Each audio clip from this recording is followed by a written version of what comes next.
Hi everyone, this is Ephraim, your Cavite broker, and welcome po ang lahat sa isa na naman nating property feature. For today's video, andito tayo sa Anyana, isang high-end luxury subdivision sa Barangay San Mayor and Barangay Mulawin, Tanza, Cavite.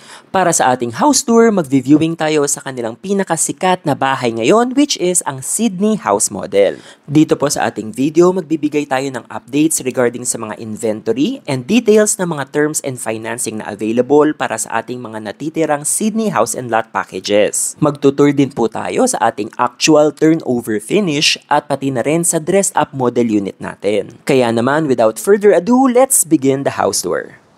Hi guys, this is Ephraim, your Cavite broker. Welcome to another house tour. For today's video, andito po tayo sa Anyana here in San Mayor sa Tanza, Cavite. And for today, we'll be giving an update sa mga natitira nating Sydney House and Lot models. So, our Sydney House is a modern designed house at located po ito here in Anyana sa West Home Village po natin. Nakalagay po ang bahay sa minimum of 80 square meter lot, pero sa ngayon may mga sukat pa tayo na nasa 80 to 85 square meters. Ang sukat naman po ng ating bahay ay 76 square meters. And ang pricing po natin sa ngayon ay naglalaro sa around 5.7 to 6M, depende po yan sa ating sukat ng lupa. So just to give you a tour of our house, this particular Sydney house po natin ay nakatayo sa 80 square meter lot, which is located po yan dito. Hanggang dito po sa ating poste, which is located naman ng ating garage. Open garage po tayo upon turnover.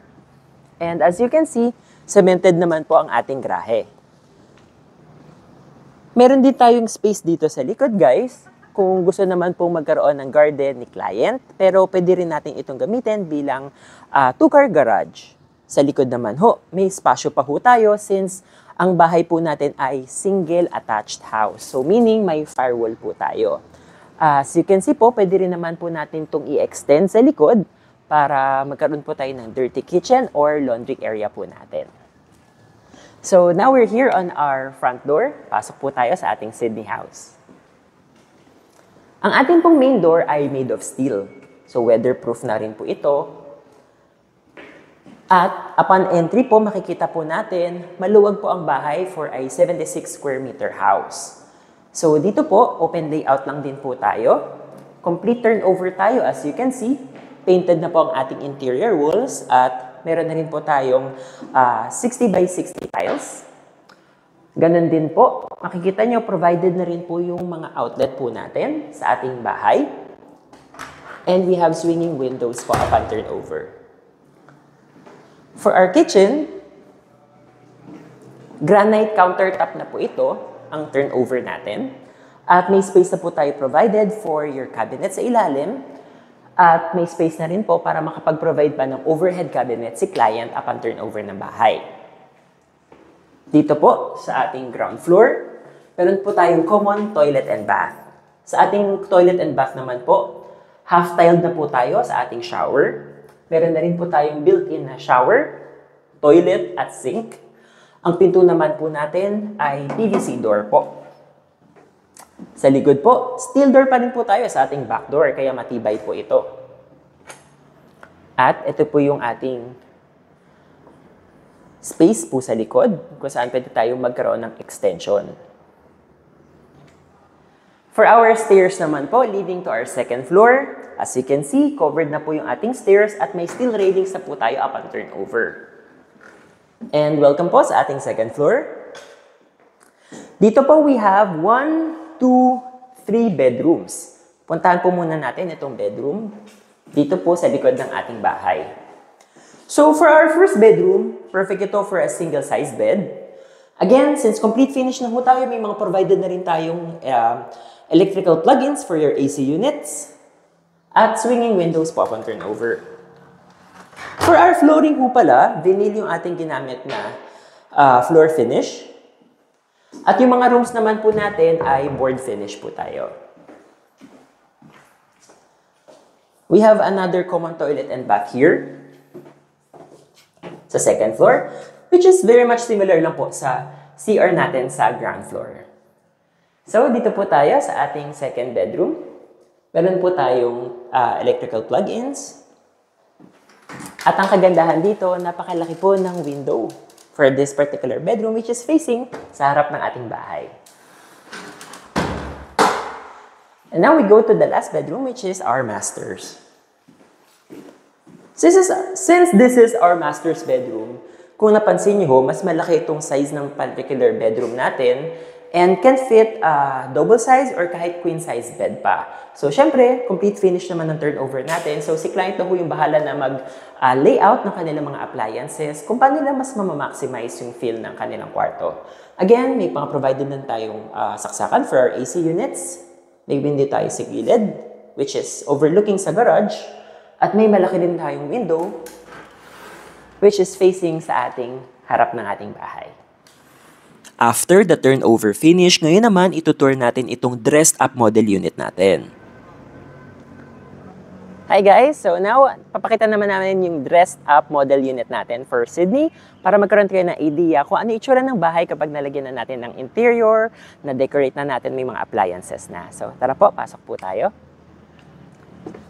So from outside, again, same lang po tayo, 80 square meter lot which starts from there up to here po sa ating garage. So tara po, pasok po tayo.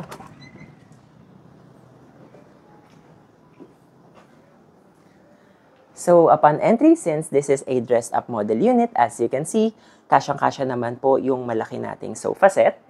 And for more interior, nilagyan natin ng mirror para mas malaking feel ng bahay. Dito naman po sa ating main door area, pwede tayo maglagay ng maliit na tabletop para paglagyan natin ng mga shoes at mga ilang bagay na kailangan sa bahay.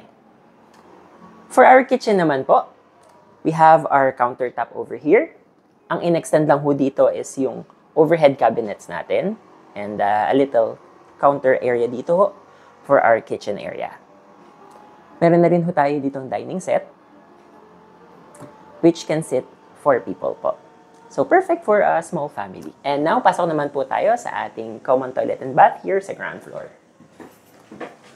For the common toilet and bath, as you can see, spacious pa rin naman po ito. Kasya naman po yung shower natin at maganda na kapag lagay dito ng glass division. Pero again, this is just a dress-up model unit para may idea tayo kung paano pa natin may enhance yung ating bahay upon turnover. Sa likod naman, wala naman tayo masyadong ginawa dyan. So, may space pa rin naman tayo sa likod. Pero pwede pa actually itong i-extend the client sa likod para magkaroon sila ng dirty kitchen or laundry area. And for our stairs, ang big difference na ginawa dito nung nag-interior po ay nilagyan ito ng glass. Instead of the pinaka-turnover natin na metal railings po. So, tara po, akyat po tayo sa taas.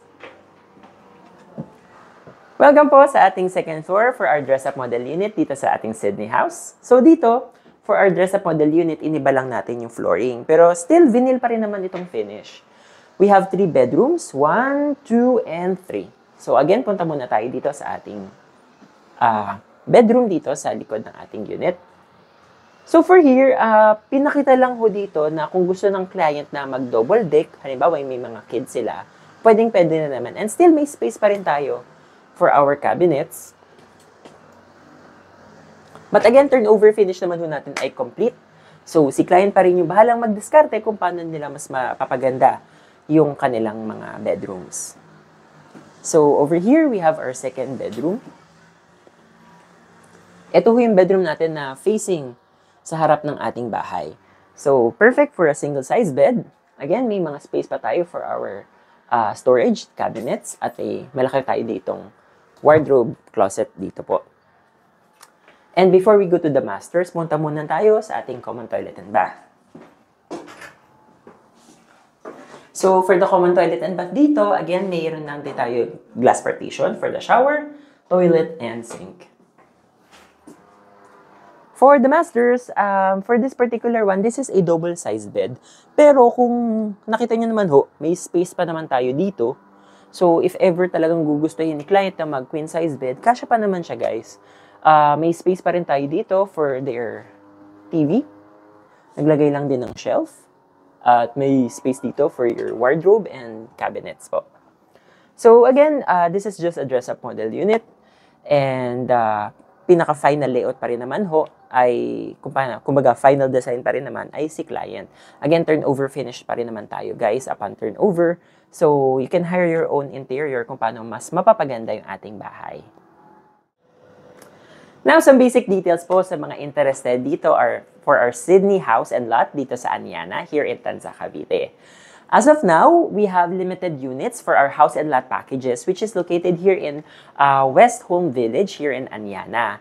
Sa ngayon ho, per block ho kasi yung ating mga construction ng bahay. So yung available terms natin ng ating units ay depende sa mapipiling block ng client. TCP-wise ho, nasa 5.7 to 6M. Depende ho yan sa mapipiling unit ni client. Again, smallest lot po kasi natin ay 80 square meters. But we have certain units po na nasa 85 to 90 square meters yung lupa. So perfect ito sa mga kliyente na gusto na medyo mas malaking garage or garden space for their house. For our reservation fee po, 80,000 ang ating reservation fee and this will be the first payment and deducted naman po siya sa ating down payment na. Now, for the down payment, again, as I've mentioned, by batch po kasi ang gawa ni developer for our West Home houses. So, we have certain units po na nasa 9 months to pay, 10 months to pay, 11 months, up to 12 months to pay. As of now, hanggang 12 months to pay lang po yung pinaka-extended natin na down payment available sa mga natitira nating house and lot for our Sydney sa ngayon. Pero magkakaroon ho tayo ng panibagong blocks na ma-open po, pero as of now, hindi pa po siya available. By then, we can offer it in a more longer term, probably nasa 18 months to pay po siya. Pero again, as of now, 12 months to pay po yung available natin as of February 2025 po. For our financing naman po, we have bank financing and Pag-ibig financing for our Sydney house and lot. Actually, si Sydney lang ho yung available natin sa Pag-ibig here in Anyana. Ang kagandahan naman po sa ating mga terms, developer-assisted naman po yung application natin.